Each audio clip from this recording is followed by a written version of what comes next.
দেখো, এটা হচ্ছে মলিকুলার স্পেকট্রোস্কোপি। ঠিক আছে?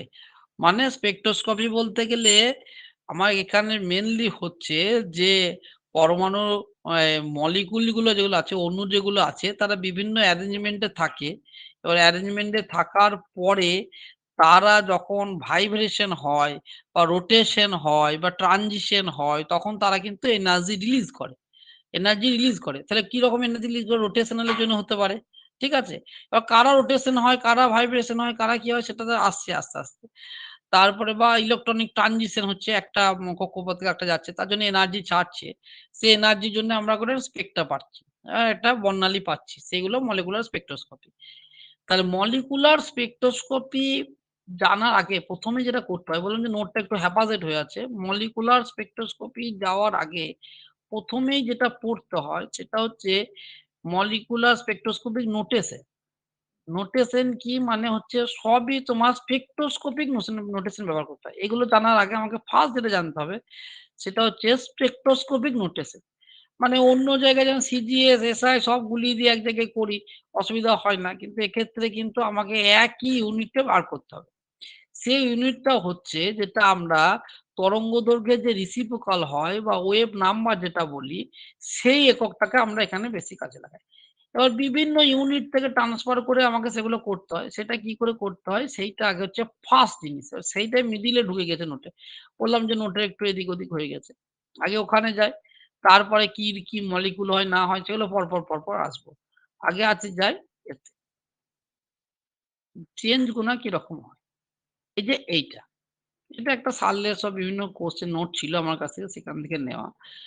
স্পেকট্রোস্কোপিক নোটেশন আমাকে বার করতে গেলে কি করতে হয়? তরঙ্গদৈর্ঘ্যের রিসিপ্রোকাল মানে যেটাকে আমরা বলি ওয়েভ নাম্বার। সেই সমস্ত এককগুলো আমাকে ওই এনার্জির হোক, তোমার যারই হোক তরঙ্গদৈর্ঘ্যর হোক, এনার্জি বেরোবে তাহলে এনার্জির একক তো আমি লিখতেই পারতাম। ইলেকট্রন ভোল্ট লিখতে পারতাম, আর্ক লিখতে পারতাম, জুল লিখতে পারতাম। কিন্তু আমি তা লিখব না। আমি কি লিখব? সেন্টিমিটার পার। মানে যেটা কি? আমাকে হচ্ছে ওয়েভ নাম্বার বা তরঙ্গদৈর্ঘ্যের রেসিপ্রোকাল যে একক সেইটায়। তাহলে এইটা হচ্ছে ১ম ব্যাপার। মানে কি হয়? একটা গরুর দল যাচ্ছে, ছাগলের দল যাচ্ছে, আমি আলাদা করছি তা করব না। আমাকে কি করতে হবে? একই জায়গায় আনতে হবে। তাহলে আমাকে সবাই এনার্জি বার করতে যাচ্ছে। কিন্তু এনার্জি যেটা আমি জানি সেটা হয় না। স্পেকট্রোস্কোপির ক্ষেত্রে স্পেকট্রোস্কোপির ক্ষেত্রে আমাকে কিন্তু নোটেশন আমাকে একই বার করতে হয়। সেই নোটেশনটা কি? সেই নোটেশনটা হচ্ছে তরঙ্গ দৈর্ঘ্য তার যে রিসিপ্রোকাল হয় বা যেটা তরঙ্গ ওয়েভ নাম্বার আমরা বলি। সেটা আমাকে কিন্তু বার করতে হবে। ওয়েভ নাম্বার যেটা বলি আমরা, সেটা কিন্তু আমাকে বার করতে হবে। ঠিক আছে? যেমন ধরো এখানে একটা কোয়েশ্চেন দেয়া আছে যে এটা তো সোজাই দেয়া আছে। ওয়েভ নাম্বার আকারে দেয়া আছে সেন্টিমিটার। তাহলে এককটা কি হবে? সেন্টিমিটার পার। তাহলে সেন্টিমিটার পার তো আমাকে দেওয়াই আছে। তাহলে কিসে যেতে হবে? মাইক্রোমিটার। তার মানে এইটা কি? এইটা হচ্ছে তোমার দৈর্ঘ্যে যেতে হবে। দৈর্ঘ্যে, এটা তরঙ্গ দৈর্ঘ্য। দৈর্ঘ্যের একক। এটা হচ্ছে 1/λ ইউনিট। আর এটা কার ইউনিট? Lambda unit. যদি আমি এরকম করে ধরি এনার্জির ক্ষেত্রে, ওয়েভের ক্ষেত্রে আমার তো এইসব জানতে হবে। তরঙ্গ দৈর্ঘ্য এগুলোই লাগবে। তাহলে এটা 1/λ ইউনিট হলে এইটা হচ্ছে ল্যামডা ইউনিট। কেন দেখো একক থেকে বুঝতে পারছি। তাহলে আমাকে কি করতে হবে? উল্টে দিতে হবে।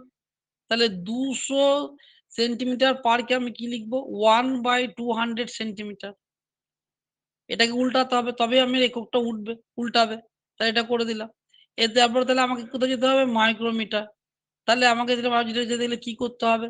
ওই মিটারে যেতে হবে। মিটারে যদি সেন্টিমিটার থেকে মিটারে যেতে ১০০ দিয়ে ভাগ। আর মাইক্রোমিটারে যেতে গেলে কি হয়? 10⁶ দিয়ে গুণ। সেটা করলাম। সেটা করার পর হলো এটা। তাহলে এই ট্রান্সফারটা হলো এইটা। তাহলে তোমাকে পরীক্ষায় কোয়েশ্চেন যদি দিয়ে দেয় যে এটা সমান নিচের কোনটি? তো তোমাকে এই ট্রান্সফারটা করতে হবে। এটা সিম্পল ট্রান্সফার। দুটোই দৈর্ঘ্যের ইউনিট ছিল। দুটোই দৈর্ঘ্যের ইউনিট ছিল। ঠিক আছে? মানে সেন্টিমিটার, মিটার দুটোই একই জিনিস। কিন্তু পরেরগুলো দেখো, পরেরগুলো দেখো।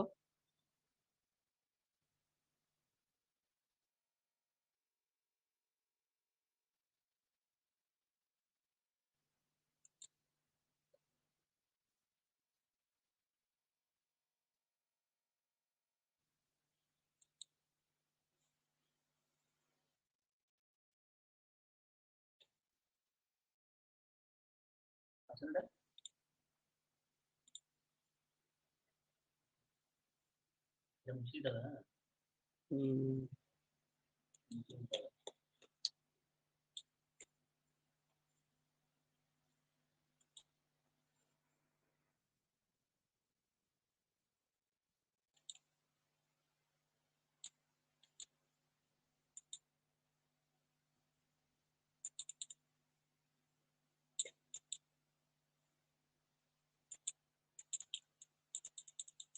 পরেরটার ক্ষেত্রে তুমি দেখো, পরেরটার ক্ষেত্রে এটা দেখো দৈর্ঘ্যের একক আছে।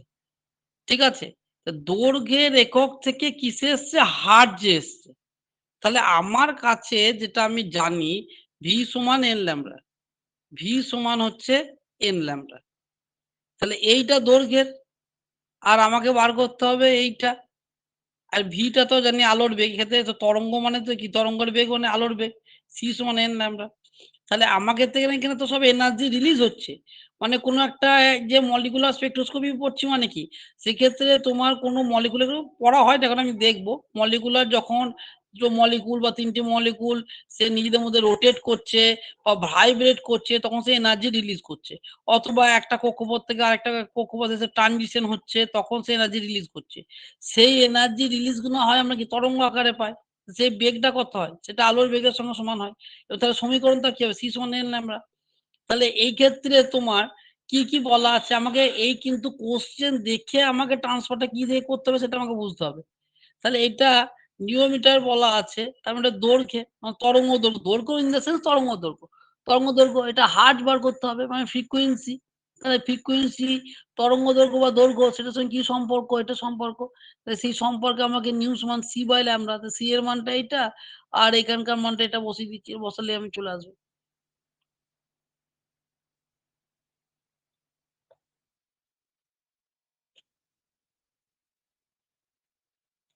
এরকম করে ধরো তোমার অনেক আছে। এগুলো তোমার একটা পেজ করা আছে। তোমরা মোটামুটি এটা দেখে নেবে। ঠিক আছে? এটা একটা পেজের মতন করা আছে। এটা সিম্পল জিনিস, কঠিন কিছু নয়। এটা একটা প্রবলেম করা আছে। এটা এই সাইডেও করা আছে দেখবে। এই সাইডেও করা আছে।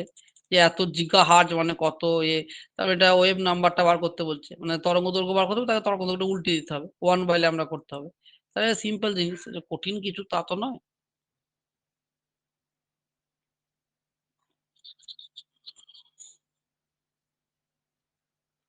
পিডিএফ শেয়ার করে পড়ানো একটু এখান থেকে একটু অসুবিধা হয়। হুম। তাহলে এক্ষেত্রে এটা তোমার একটা পাতা আছে, গোটা ৮-১০ আছে, তোমরা দেখবে। ঠিক আছে? এই যে জিগাহার্টজ এটা হলো একদম প্রথম লেভেলের জিনিস। কেন? মলিকুলার স্পেকট্রোস্কোপি করতে গেলে সবগুলোই কিন্তু এই যে 1/λ এইগুলোকে নিয়ে যেতে হয়। 1/λ এই ইউনিটে নিয়ে যেতে হয়। Wave number. আমি 1/λ বলতে কি বোঝাই? Wave number. এই ইউনিটটা আমাকে নিয়ে যেতে হয়।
এবার এখানে দেখো একটা ছক আছে। এখানে তোমার একটা ছক আছে যে কোন রেঞ্জে তরঙ্গ দৈর্ঘ্য, কোন রেঞ্জ থেকে কোন রেঞ্জের মধ্যে থাকলে আমরা রেডিও ফ্রিকোয়েন্সি ওয়েভ বলি, কোনটা মাইক্রোওয়েভ বলি, ইনফ্রারেড রিজিয়ন বলি, কোনটা ভিজিবল বলি, আল্ট্রাভায়োলেট বলি, এক্স রে বলি, গামা রে বলি, তার একটা রেঞ্জ কিন্তু দেওয়া আছে। ঠিক আছে?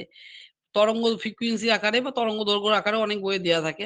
ফ্রিকোয়েন্সি আকারে, তরঙ্গ দৈর্ঘ্যের আকারে বিভিন্ন বইয়ে বিভিন্ন রকম দেয়া থাকে। এই রেঞ্জটা কিন্তু তোমাদেরকে একটুকু মনে রাখতে হবে যে এত থেকে এত রেঞ্জ পর্যন্ত। এটাও যখন পরীক্ষা দিয়ে যখন মুখস্থ মতন করেছিলাম আমার কিন্তু ভুলে যায় অতটা থাকে না। কিন্তু এইটাও তোমাদের ক্ষেত্রে কিন্তু এটা মুখস্থ মানে করে রাখতে হবে। কারণ অনেক পরীক্ষাতে তোমাকে প্রবলেমটা বেরোনোর পরে এই যে কোন রিজিয়ন এর মধ্যে পড়ছে এটাও কিন্তু জানতে চায়। ঠিক আছে? কোন রিজিয়ন এর মধ্যে পড়ছে এটাও কিন্তু অনেক সময় জানতে চায়। তাই তোমাকে রেঞ্জটাও কিন্তু মনে রাখতে হবে। তাহলে এটাও একটু তোমাকে মুখস্থর মতন করতে হবে। এবার যাই যেটুকু তোমার ইনিশিয়াল স্টার্ট করার জন্য যেটা সেটা। এবার এখানে কোয়েশ্চেন আকারে আছে আমার নোট থেকে করা। কারণ এই বইয়ে তো প্রচুর লেখা আছে। ওখান থেকে নোট করা খুবই মুশকিল।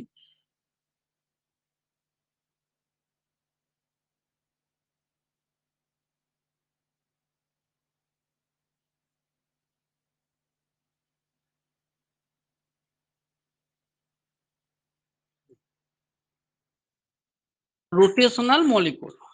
যখন রোটেশনাল আসছে মানে যখন মলিকুল গুলা একটার সঙ্গে একটা আবদ্ধ থাকছে তখন তাদের মধ্যে একটা মুভমেন্ট অফ ইনার্সিয়া আছে। মুভমেন্ট অফ মধ্যে প্রিন্সিপাল মুভমেন্ট অফ ইনার্সিয়া কাকে বলে? প্রিন্সিপাল মুভমেন্ট ইনার্সিয়া বলতে কোনো একটা পার্টিকুলার অক্ষর সাপেক্ষ যদি এক্স অক্ষ সাপেক্ষ হয় তাহলে এক্স অক্ষ সাপেক্ষ সেটা আমরা প্রিন্সিপাল মুভমেন্ট অফ ইনার্সিয়া বলি।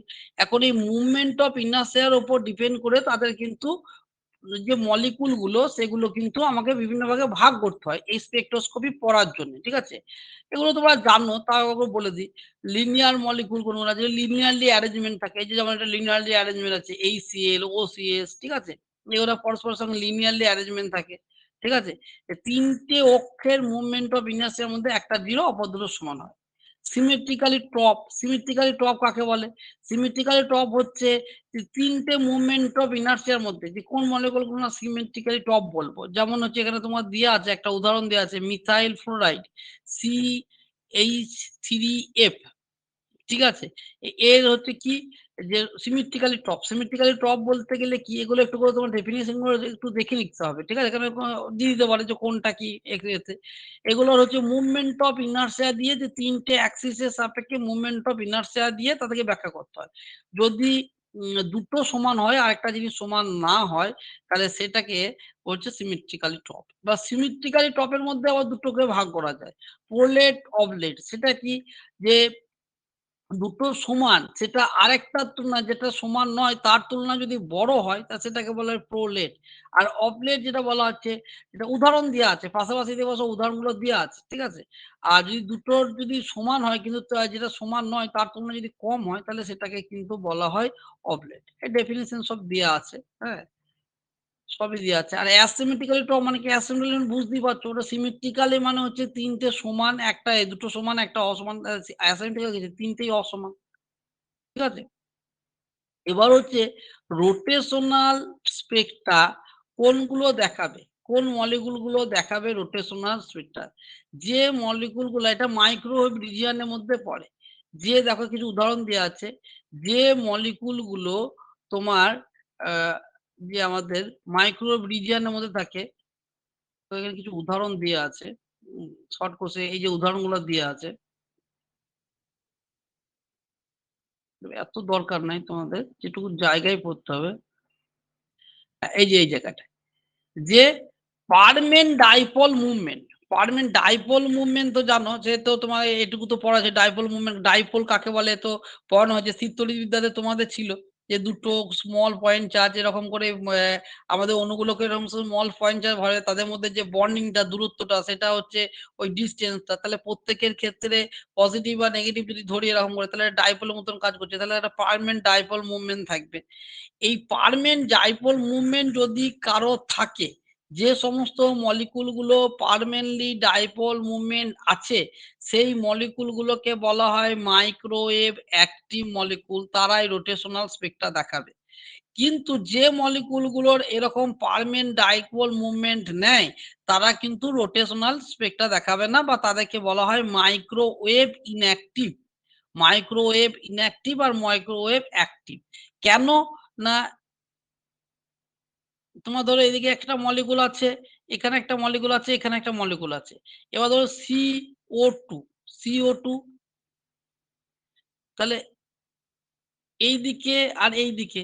তাহলে দেখো এইটার যদি ডাইপোল মুভমেন্টটা এই দিক বরাবর কাজ করে, আর এর যদি ডাইপোল মুভমেন্টটা যদি এই দিক বরাবর কাজ করে, যেহেতু দুটোই ও সিটা মাঝে আছে, দুটোই একই জিনিস আছে, অক্সিজেন আছে, তাহলে একে কিন্তু পরস্পরকে ব্যালেন্স করে দিচ্ছে। একে কি করছে? পরস্পরকে ব্যালেন্স করে দিচ্ছে। তাহলে যে একটা রেজাল্টেন্ট ডাইপোল মুভমেন্ট সেটা কিন্তু আমি পাচ্ছি না। রেজাল্টেন্ট ডাইপোল মুভমেন্ট আমি পাচ্ছি না। তাহলে এর কোনো কিন্তু পার্মানেন্ট ডাইপোল মুভমেন্ট থাকছে না। তাহলে এই জাতীয় জিনিসগুলোকে বলা হয় যে মাইক্রোওয়েভ ইনঅ্যাক্টিভ। Microwave inactive. এবং এইগুলো কিন্তু রোটেশনাল স্পেক্ট্রা দেখাবে না। ঠিক আছে? কারা দেখাবে? যাদের পার্মানেন্ট ডাইপোল মুভমেন্ট আছে।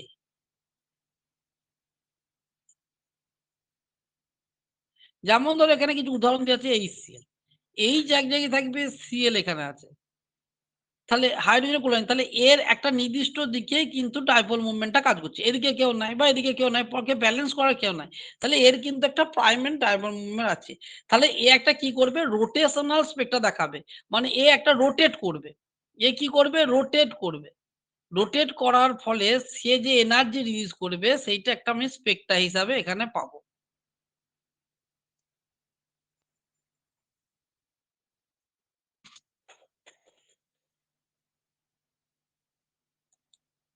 এই যে দেখো এখানে দেখা যায় বোঝানো আছে, ঠিক আছে?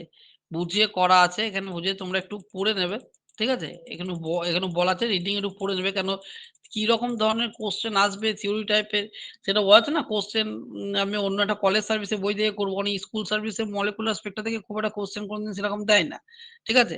আমি এখান থেকে ওই কলেজ সার্ভিস থেকে একটু সিম্পল লেভেলের কোশ্চেন গুলো দেখবো, তো সেগুলো পরের দিনকে নেক্সট দিনকে করবো, মানে একটু হ্যাপাজেড ভাবে নোটটা করা আছে। আমি তোদেরকে বলে দিচ্ছি একটু পড়াটা স্টার্টিং করো, তারপরে নোটটা থেকে আমি ঠিক, ঠিক জায়গা থেকে করে দেবো। আবার স্টার্টিংটা করো। এবার রোটেশনাল স্পেকটা যখন আমি পড়ছি, তাহলে রোটেশনের জন্য আমাকে এনার্জি রিলিজ হচ্ছে। সেই এনার্জি রিলিজটা আমাকে বার করতে হবে। প্রথমে কার জন্য বার করতে হবে? তাহলে এগুলো হচ্ছে, তাহলে একটা মলিকুল এখানে আছে। আমি ধরে নিলাম ২ টো মলিকুল আছে। একটা মলিকুল এখানে আছে, আরেকটা মলিকুল এখানে আছে। তাদের সঙ্গে পরস্পরের সঙ্গে একটা টাইট বন্ডিং একটা করা আছে এবং সে এভাবে রোটেট করছে। রোটেট করছে। তাহলে টাইট বন্ডিং এখানে একটা আছে। তাহলে এটা একটা কি হিসাবে আমি বলতে পারি? Rigid rotator. রিজিড রোটেটর, তোমরা তো এমএসসি বা অনার্সে পড়েছো রিজিড রোটেটর কি? মানে দুটো যদি মাস পরস্পরের সঙ্গে একটা এরকম ডাম্বেলের মতন ফিক্সড আকারে দণ্ডের সাহায্যে যদি এরকম লাগানো থাকে, তা সেটাকে আমি রিজিড রোটেটর বলে। এই রিজিড রোটেটর যখন এনার্জি রিলিজ করে, তাহলে কোয়ান্টাম মেকানিক্যালি যে এনার্জি রিলিজ হয় সেটা কত হয় তার একটা ফর্মুলা আছে। তোমাদের ওটা ওই যেটুকু এনার্জি রিলিজ হয় সেইটুকুই জানতে হবে। যেটুকু এনার্জি রিলিজ হয়, যেটুকু এনার্জি রিলিজ হয় সেইটুকুই জানতে হবে। এই যে এই জায়গাটা যে এনার্জি, এইটা হচ্ছে আমার কি?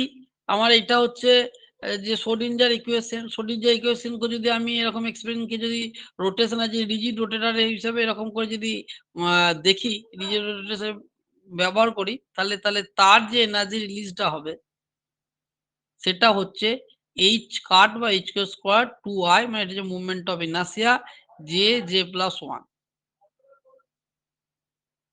যে হচ্ছে কি? Rotational quantum number. যে হচ্ছে রোটেশনাল কোয়ান্টাম নাম্বার। কিন্তু এই ইজিটা কি? এটা হচ্ছে এনার্জি। কিন্তু আমি কি বললাম?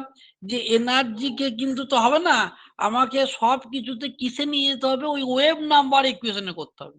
আমি সবকিছুই এই মলিকুলার স্পেকট্রোস্কোপিতে আমি যত কিছু পড়বো তাকে সবকিছুতে আমাকে নিয়ে যেতে হবে কিসে? ওই তোমার ওয়েভ নাম্বারের যে ইকুয়েশন। তাহলে ই সমান আমি জানি এইচ নিউ, মানে এইচ সি বাই ল্যামডা।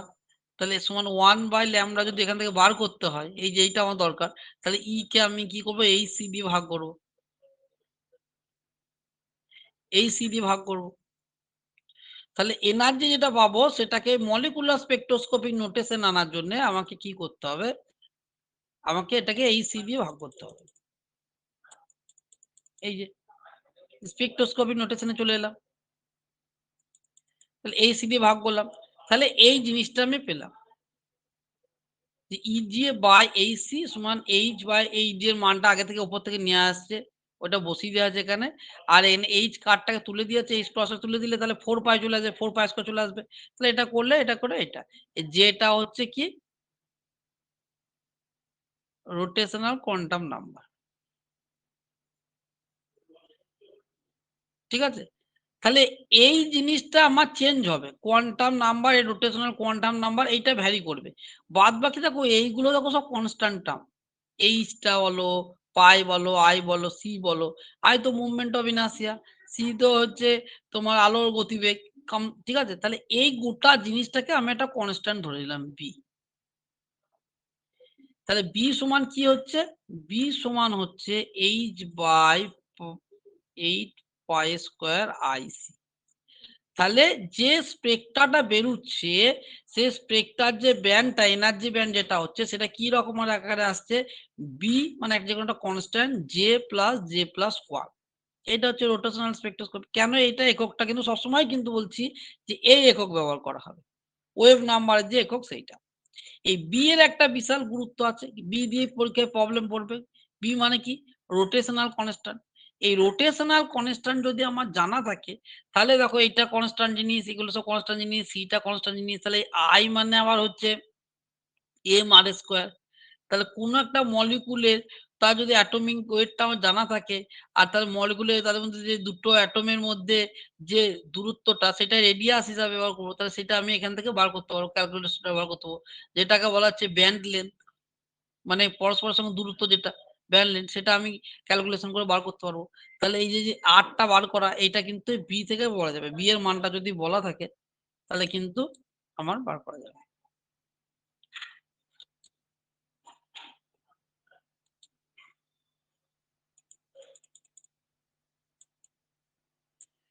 এবার তখন এবারে এনার্জি লেভেল গুলো দেখিয়েছে যে যখন তোমার 0 হচ্ছে, জে এর মান 0, তখন বি এর মান হচ্ছে তোমার হচ্ছে 0, যেখানে সামনে জি আছে। যখন 1 তখন 2b, তারপর 6b। আচ্ছা আগে ওটা দেখিয়ে দিই।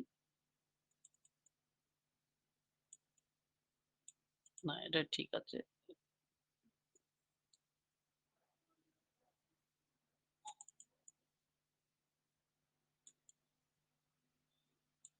তাহলে যে এনার্জি ব্যান্ড গুলো তৈরি হবে তার যে এটা ডায়াগ্রাম করে কত হয়েছে, কেন এরকম করে দেখানো হয়েছে, এটা কাছাকাছি, এটা দূরত্ব, এটা দূরত্ব। কেন দেখো, প্রথম যখন জে সমান 1 তাহলে ওই ফর্মুলায় বসাও। দেখো যে ই জে যেটা হচ্ছে সেটা 0 হবে, তারপর 1 বসাও, 2b হবে, তারপরে বসাও 6b হবে, তারপরে বসাও 12b হবে, এরকম করে যেতে থাকবে। ঠিক আছে? এরকম করে পরস্পর যাবে। তাহলে ২, তারপরে ৬, তারপরে ১২, তারপরে ২০, মানে ডিফারেন্সটা হচ্ছে প্রথমটা ২, তারপরে ৪, তারপরে হচ্ছে ৬, তারপরে হচ্ছে ৮, এরকম করে কিন্তু ডিফারেন্সটা বাড়ছে। তাই জন্য এই এনার্জি গ্যাপটাকে একটু ছবিতে বেশি দেখা যায়, যাতে ব্যাখ্যার জিনিসটা ঠিকঠাক থাকে।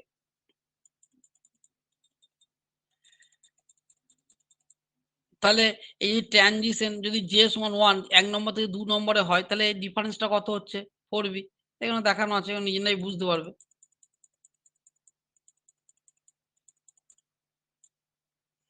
এবার আমি যদি কমনলি জেনারেল ধরি, ইন জেনারেল ধরি যে ১ নম্বর থেকে ২ নম্বর বা 0 থেকে ১ এরকম করে যদি না ধরে আমি যদি ধরে নিই যে জে থেকে j+1 এ গিয়েছে, তাহলে তার কত হচ্ছে কমনলি যদি ধরি, তাহলে কত হবে? তাহলে ওই জে এর জায়গায় লিখবো j+1, আর পরেরটাতে তাই লিখবো। দিয়ে দুটোকে করবো, দুটোকে বিয়োগ করবো, বিয়োগ করার পর দেখো এটা আসছে। মানে হচ্ছে কমনটার ক্ষেত্রে এটা আসছে। এগুলো সবই তোমার কিন্তু প্রবলেমে করতে লাগবে।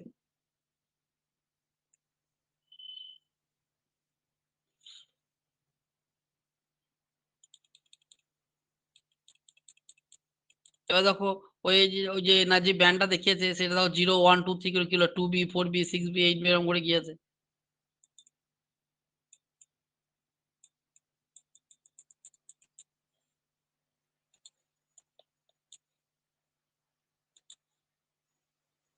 এবার কিছু তোমার নোট আকারে লেখা আছে, সেটা তোমার নিজেদের সুবিধা মতন পড়ো কি কি আছে। ঠিক আছে? হ্যাঁ, যেটা বলছিলাম বন্ড যেটা বলছিলাম যে ক্যালকুলেশন করা যায়। ওই যে বি এর মান বলে, এটা তোমাদের প্রবলেমের জন্য খুব ইম্পর্টেন্ট। এখন এটা দেবে কি দেবে না জানি না, কারণ ক্যালকুলেশন অনেক কিছু মান বসাতে হয়। এটা দেবে কি দেবে না আমি জানি না, কিন্তু এটা কিন্তু খুব important. Determination the bond length. তাহলে এটা আমি জানলাম বি সমান হচ্ছে H by H pi square IC. আর I সমান হচ্ছে মিউ আর স্কয়ার। কেন মিউ কেন লেখা আছে? আমরা তো জানি যে মোমেন্টাম হচ্ছে m আর স্কয়ার। কেন এক্ষেত্রে তোমার দুটো অ্যাটম মলিকুলে দুটো অ্যাটম যদি আমি ধরি কমসে কম দুটো অ্যাটম ধরি তবেই তো তার মধ্যে বন্ড লেন্থটা পাবো। তা সেক্ষেত্রে কি আমাকে মাসটা বার করতে হবে, রিডিউসড মাস বার করতে হবে। তার মধ্যে তুল্য রোধটা তুল্য মাসটা বার করতে হবে। তা সেটার তো ফর্মুলা আমরা জানি কি হয় m1 m2 by m1 plus m2। কিন্তু মিউ এর মান এটা হলো। এই R টাকে হচ্ছে যেটা R এর মান বেরোবে সেটা হচ্ছে বন্ড লেন্থ। তাহলে আর স্কয়ার সমান হচ্ছে আই বাই মিউ, তাহলে এখানে ক্যালকুলেশনে বসিয়ে দিলে যাবে। এই ক্যালকুলেশন থেকে আমি আর এর মানটা কিন্তু পাবো। মানে একটা মলিকুল যখন রোটেশন করছে তারপর যদি তখন তার এনার্জি রিলিজ হচ্ছে, তার যে স্পেক্ট্রা গুলো পাচ্ছি সেক্ষেত্রে যদি আমি স্পেক্ট্রা গুলোর গ্যাপ গুলো মাপতে পারি তাহলে সেই গ্যাপ গুলো মাপলেই 2b 4b না কত হচ্ছে সেখানে আমি পেয়ে যাবো। তার সাথে 2 দিয়ে 4 দিয়ে ভাগ করলে আমি বিটা পেয়ে যাবো।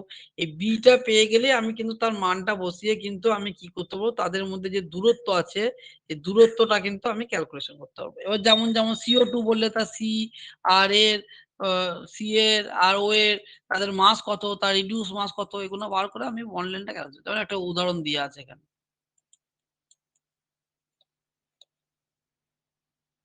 এখানে একটা ধরো উদাহরণ একটা দেওয়া আছে।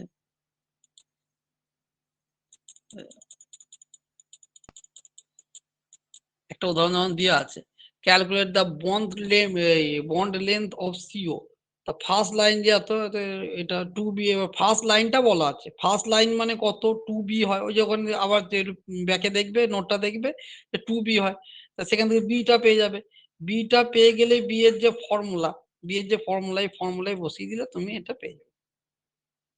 ঠিক আছে? বসলে হয়ে যাবে। এবার এত নাম্বার দিয়ে নিউমেরিক দিয়ে প্রবলেম দেবে কি দেবে না সেটা সময়ের ব্যাপার। সেটা দেবে কি দেবে না জানি না। কিন্তু তোমাদের প্র্যাকটিস এই ২-১ টা সোজা কোয়েশ্চেন কিন্তু করে রাখতে হবে। এগুলো অনার্স এমএসসি তে দেয়। কিন্তু যেহেতু তোমাদের আছে সেহেতু দেবে ধরেই আগাতে হবে। কারণ দেবে কি দেবেন না সেটা তো পরের কথা। এবার কিছু কোশ্চেন আকারে তোমাদের এগুলো পরে পড়াবো। কিছু কোশ্চেন আকারে যেগুলো পড়ালাম তার মধ্যে কিছু কোশ্চেন আকারে নোট এখানে শেষের দিকে করা আছে। সালের কোশ্চেন পড়েছিল। নোটটা আমি যদি জোগাড় করেছি। এই যে, এই এগুলো একটু করে দেখে নেবে। ঠিক আছে? শর্ট কোশ্চেন টাইপের কোশ্চেন।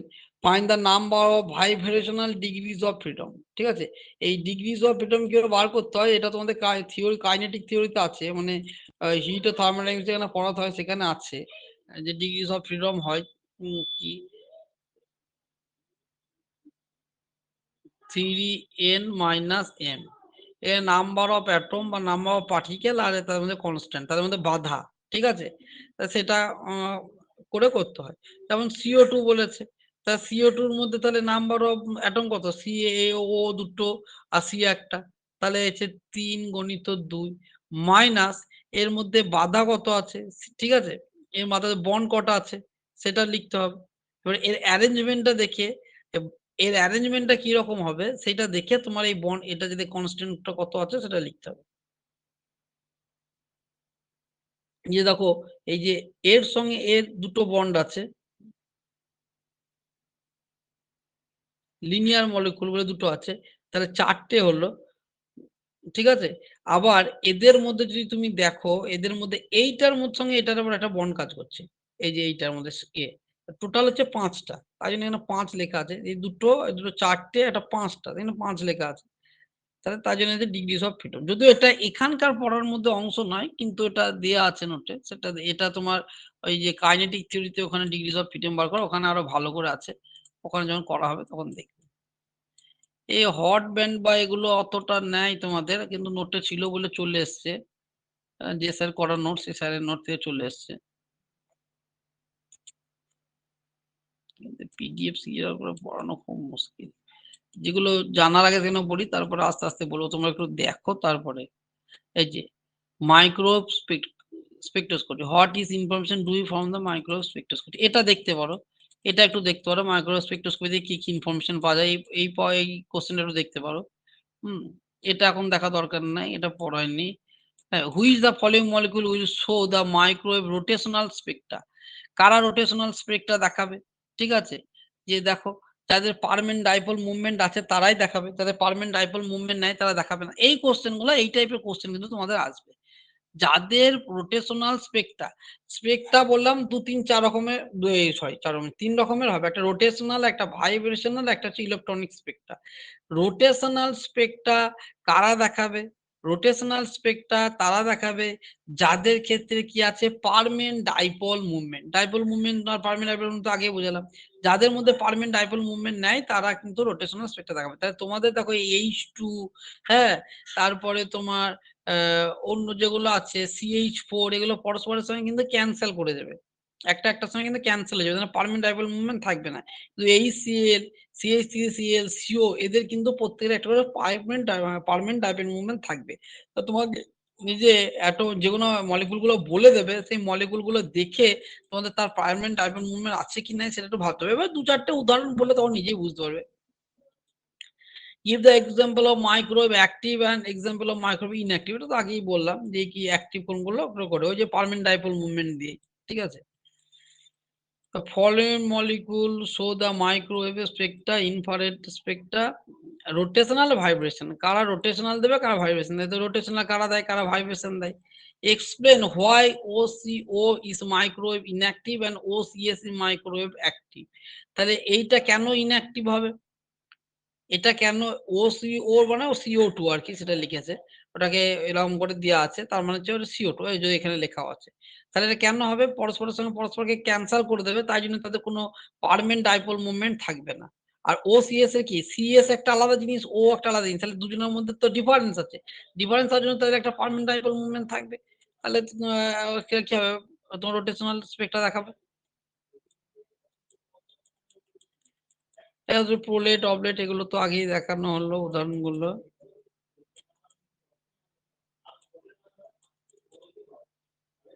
এগুলো তো বলা হলো।